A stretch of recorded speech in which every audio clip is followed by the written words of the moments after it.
Hello everyone, Ben here. I said I wouldn't do an update after my 4 weeks video until I got to my 8th week, but I just wanted to make a few observations because I went onto the soft food stage and I've noticed a few things that are different. Um, my Firstly, I'll talk about taste being slightly different. I don't know if it was just in my head, but I've got all this wonderful homemade cooked food here. And I made a point of ordering like a Weight Watchers meal. I can't remember what it was like. It was like a chicken dinner or something. I can't remember. But I thought I'd order it, and I thought I'd just see how my taste buds were with something that was processed. Now it's very low in fat, low in sugar, low in salt. It's still got more sugar than if I'd freshly prepared it, but I thought I'd try it anyway. Um, and did not like the taste one bit. That chicken was rancid. Um, I've then just thrown away. I bought a couple to try. I'm not even going to bother trying the rest.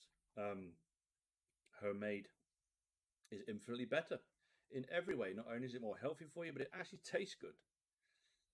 With that being said, though, um, I haven't really been enjoying eating. Obviously, it's a chore to get something down you. I have my watch that goes off every 3 4 hours to let me know I should probably eat something. But like tonight, I had like a beef dinner with swede and mash with some broccoli splattered in there, and I put some brown sauce on it, which is like the lowest sugary sauce I could find. Um, and I've obviously I packaged it up into little trays, put them in the freezer, so I've got weeks of meals in there, and it obviously doesn't taste anything like eating a normal chicken beef dinner. Um, every so often I get a mouthful, and I'm like, just like old times, where food tasted great. But now when I'm eating, it's it's a chore.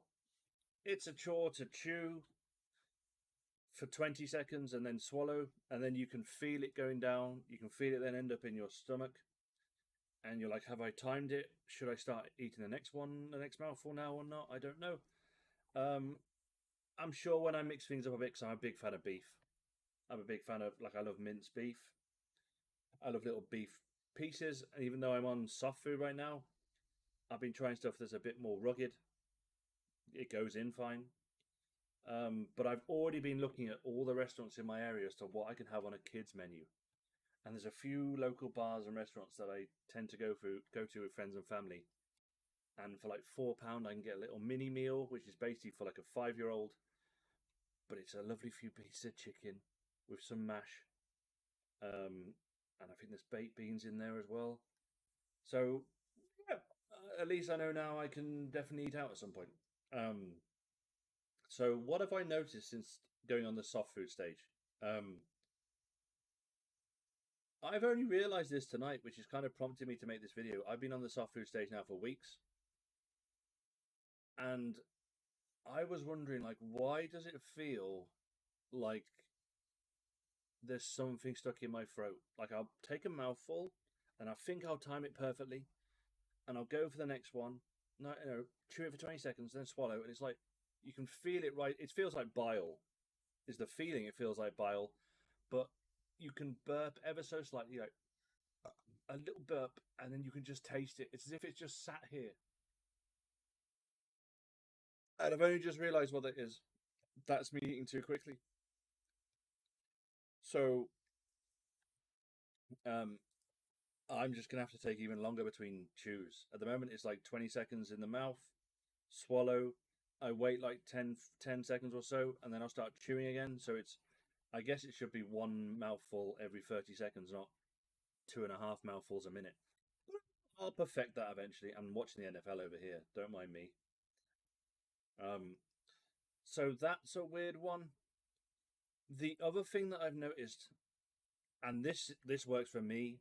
I'm not saying it'll work for you, or it could be completely different for you. When I started the pureed, obviously I'd eat every 2 3 hours. That's what I was told to do.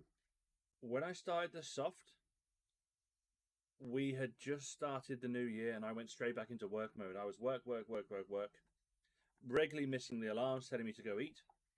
And I found, and when I tried to stick to eating I was doing every 3, 4 hours at that point, it just didn't feel good. Like, I'd get that. I'd get weird cramps in my stomach area. I start burping more often. And last week, we've got an office just out this window that you can't see. Um, I went into the office last week, and I'd have my breakfast at like 9, so a Weetabix. I'd obviously take all my minerals and stuff before then, any medications I've got. And around half 9, 10, I go into the office, and then I wouldn't eat till like 2, 2:30. And I come home, and it was a great meal. It felt great going down. I didn't feel anything. There was no random pain in my stomach. I just have the same portion size I normally do. And I'm just sat there thinking, a longer gap between my meals means it's more of a pleasurable experience to actually eat. And why don't I do that more often? So then, obviously, around half two, around 3 o'clock after I've eaten, I'll go back to the office and I'll be there till about 6. And then I'd go out with the guys. They'd drink. I'd just have a pineapple juice or something at the pub. And at about 8, 8:30, I'd then eat my second meal of the day. So I have my breakfast, my lunch, and my dinner. And again, straight down, not a single problem. Now I'm sat at home. It's now the weekend. It's Sunday evening. I have tried today to go back to the routine my dietitian told me to, which was like frequent eating. Every 3 hours. I've not had an enjoyable day at all. It just doesn't feel right to me. I've got my next appointment with my dietitian in 3 days. I'm going to tell her this ain't working. I can't stick to that. I am now infinitely more confident having my breakfast around 9, 10, having my main meal between 1, 2, and then having my dinner at like 7, 8. And then not really eating around that time. The only thing I might have in between, and it's mainly because they taste amazing, is, damn, I haven't got any here. Let me have a look. Oh, I have. They're down here. Okay, here we go. I have these. I'm a big sweet chili fan. I have these Jacob Saviors. They're just crackers. I originally bought low fat spreadable cheese. I can't remember the brand. I'm not really a cheese person, but it was recommended to me that crackers, a little bit of cheese on top, will help with the snacking. I like when they say you're meant to have multiple meals, 3, 4 meals throughout the day. 2 of them are just snacks. 2 of them are then main meals, and then 1 breakfast. I find myself snacking on these. They are ridiculously low in calories, ridiculously low in fat. If I show you, I probably can't, because of the way my webcam's set up, I probably can't even zoom in. I'm sorry, you'll have to just trust me. They're just wafer thin. You can even leave them in your mouth, push it against your tongue, against the roof of your mouth, and they'll just dissolve, and the taste is amazing. I'll probably have like 2 or 3 of them if I feel like it as a snack. And they're 22 calories each, so 60, 70 calories. Yeah. So breakfast, snack on some crackers, main meal, and then the dinner later. That has been much better for me. Another thing, I was convinced I didn't feel hunger. But now, maybe because my stomach's getting to that point where it's getting used to things, I guess. I definitely get a feeling down there when it's nearer to what I would consider like 1 to 2 p.m. when I should have my first main meal of the day. I definitely feel it. It doesn't feel like hunger, but there's some feeling down there in my stomach, basically going like, I could do with some nutrients. Saying that, I went into the office as I mentioned last week, and there was one day that I didn't come home till like 3:30, and it was just because I'm like, I have to leave now, guys. I really, really, really need to go home and have something to eat because it had been like 7 hours since I had something. And that, yeah, I had that little feeling in my stomach. It's an odd feeling. I can't really explain it. Um, but yeah. Um, so another thing that I've noticed is um, it's way harder in an office to sip, sip, sip away on my drink, especially when you're in meetings like this and you're talking a lot, um, or you're not at your desk where the flask is, or you might only have a little cup with juice in. So I've been doing a pretty good job of substituting sip, sip, sipping with sugar-free, everything-free popsicles, which I think are called something like Icy Easy or something like that. Icy Easy. I can't remember what it's called. You can get them from Morrison's though. If you look in the ice cream counter, I've never found them anywhere else. They're just like the traditional popsicles. You have to pull off the top, and it's just juice. But my God, I can eat one of those popsicles which are about that big, which have I think they've got like 1 calorie or something. No sugar, no fat, nothing, nothing like that. About that long, that wide. So 30 seconds a minute. Maybe not 30 seconds. That's crazy. I had one a few days ago and I got brain freeze. I ate it that quickly because I'm just like, I'm not going to get my juice down at this rate. Let's just have a popsicle. The other thing as well, for someone in my position, and I'm 6 weeks out of my surgery, um, I bought like the lowest sugar, lowest fat, lowest calorie ice cream that I could find, and it was well, not that I could find. I basically picked this to see. I basically picked it to see what would happen, and I bought Roundtree's fruit pastel ice cream, like lollies that are again yay big. Now I know that they've got like 12 grams of sugar in them, but I remember reading in my dietitian's notes, like the documentation that I got sent, that like to never have more than 15 grams of sugar in a serving. So I thought, sod it, I'm going to try this. So I bought it a few days ago. No, when did I buy them? No, it would have been the start of this week. So we were talking like 6 days ago, 7 days ago. I ended up having one a day, usually late in the evening. Usually, if I know I haven't hit my fluid goal, it's not something I divulge on and I look forward to. So, I think I've got two left. I think they come in eight. There's four in a pack, and I bought 2 packs. So yeah, six. Yeah, I've had one every day. And I thought I'd just monitor the weight and see what happens. The weight's still coming off like crazy. It's coming off like crazy.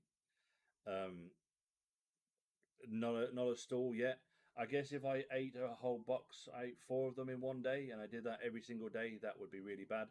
What I would say, another thing I tested actually on the Roundtrees pastels was ice cream popsicle. Was that I had one, and I thought I think the best thing with me is like trial and error. Let's see what happens if I have two in one day. And I remember having one yesterday at like 2 p.m. and then I had another one at like 4 p.m. I wanted to see because you hear about dumping syndrome, you hear about this and that, and I didn't eat in between that, and I did feel like it was almost in my stomach was just saying, I didn't appreciate that. Don't do it again. Not that I was about to be sick or anything, but I definitely felt something down there being like, don't do that. But on the whole, 99.5% of the time, uber mega healthy, apart from that one disgusting processed meal I had. Oh, that was disgusting. The other thing I did last week actually to test was when I went to the office, I actually bought lunch on one day. I looked at Subway's site and I looked at their salads to look at the calories, the sugar, and everything to do with it. The Subway's website has a complete breakdown of nutritional value. It's brilliant. So I bought a salad and I thought, I know I'm on soft, but I'm going to get like the tiny bits of steak. So they obviously had meat in on top of the bed of salad. And I thought the worst thing that happens is I eat that meat. And that was essentially all that happened. I tried to eat a bit of a tomato. I tried to eat some salad. I did not feel good. Not that I was about to be sick or anything, but it's just like, no, no, no, no, no, this is not right. Like the more you do this, the more you test, the more you just know, I ain't touching that. I'm out. Um, which is something I really want to do. I want to test things. Don't worry, I'm never going to go and order that 2,000 calorie pizza I used to have after a night out. I'm not about to have a full blown sweet and sour chicken from Cantonese style from the Chinese. But I am going to dip my toe in to a few things and try. I think it's the way. I think you try it once now and you can't stomach it now, but you might be able to later. It's the best way. Right now, I can narrow down like what my body will 1,000,000,000% tolerate, and I already know I've got a mental list of stuff that it just won't tolerate. So, after all that, I'm averaging about 4 or 5 pounds a week weight loss at the moment. Oh, random burping there. Yeah, 4 or 5 pounds a week. Which let me quickly work out. Let's just say 4 pounds to be safe. 4 pounds in kg is 1.8, and in ounce? No, kilogram. Most people understand kilograms. In stone, it's 0.3, basically 0.3 stone. That's happening every week. That's happening. I'm losing a pound or two overnight on that day I had the processed meal and an ice cream. It's happening. So I am at 20 stone 10 now on week 6. 20 stone 10. So 20 point. It's about 20 stone 10 pounds in kg, just for the Americans who watch, or Europeans. 131.5 is what I currently weigh. When I started, let me get my calculator out. 131.5.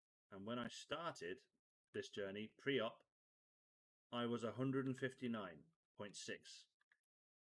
So I have lost a total of 28.1 kilograms, which is 4.4 stone post-op, because I lost like a stone and a half pre-op. I was 33.8 pounds in kg. So 100, yeah. So that's 149.6. And as I say, I'm now 131.5, which means 18.1 post-op, 35, whatever it was, pre-op, the diet. I feel great. I'm starting to run out of clothes. When I did the office last week, I basically wore the same pair of jeans for the week. And I wore, it doesn't really matter, but I washed them halfway through the week, so it wasn't that obvious, but no one noticed. And I'm wearing like really old hoodies that I haven't worn for years. So yeah, the next time going to the office is in March, and at this current trajectory, I should be under 20 stone by the time we get to March, our next meetup, which is pretty much in like 7 weeks' time. That's crazy. Crazy. That'd be but yeah, don't be despondent or upset if you're only losing 5 pounds a week. I've pretty much been 5 pounds a week since I started this. I'm 131 stone now. What did I say? 159? Let's do my post-op weight. That's probably makes more sense. So 149.6. Take away 131.5. Shared by 6 weeks. So it's saying 3 kilograms a week, which is 0.47 stone. Yep, that's pretty much exactly right. So with that information, I can work out how long it's going to take to get down to my ideal weight, which would be around 16 stone ideally, or even less. 15 would be great. I know people, as I say, who've lost 11.5 stone in 6 months. If I can do that, that's amazing. But let's just get down to 15. So it's basically 2 stone a month, just under 2 stone a month. I'm losing at the moment. You are talking like 4.5 months from now, I'll pretty much be at my ideal weight. Amazing. I do not regret any of it. It is annoying not being able to go out and eat. Like, the whole team went out for a team meal last week. And I didn't want to be that guy to be like, we need to pick another place, because they all had their heart set on going for a Chinese. And I'm not confident enough to do that yet. So I let them go do it. So yeah, anyway, no regrets. Just noticed a few things in the last few weeks I thought I'd make an update video on. I may do my 8-week video. I may not, in lieu of what's happening here. But yeah, if you've watched this and got to the end, then thank you very much. You're awesome. And until next time, stay awesome.